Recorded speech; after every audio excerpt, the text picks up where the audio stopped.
started CMH 7 years ago now, and it started from friends just wanting to come and stay with me, and it progressed to more and more. You know, there was friends of friends, and before you knew it, it got a little bit out of hand. And then I know one day I was actually at Perris Raceway where we are today, and I thought maybe I should start this as a business. So the following year I bought some bikes, and we started very small, and every year we've grown and grown and kept putting back into the business to try and make it the best. I've been going around the world and I've been looking for revival.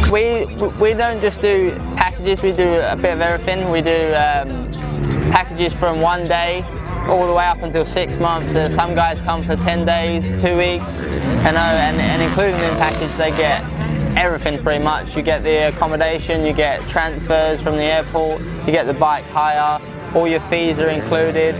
It's an all-round package, you know, from start to finish. There's nothing more they need. From the streets of the cities to the government games, from the homeless and the shelters to the buildings in flames, we gotta turn it around.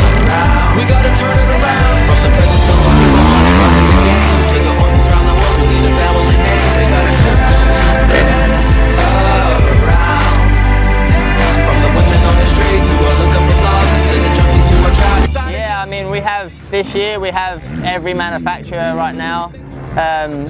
So not many other companies have every manufacturer, which is kind of a cool thing. You gotta give and take a bit. Someone's always up and someone's always in a pit. Someone has too much and someone dreams of more, and someone's wondering why they didn't see this. Yeah, I mean, when the guys arrive, they don't have to do anything. We do it. They arrive at the airport, and from then on, we do everything for the guys.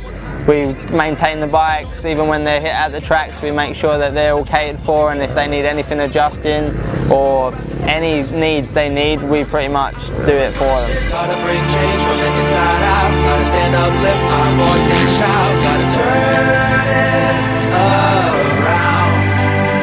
From the streets of the cities to the government games, from the homeless and the shelters to the buildings in flames, we gotta turn it around. We gotta turn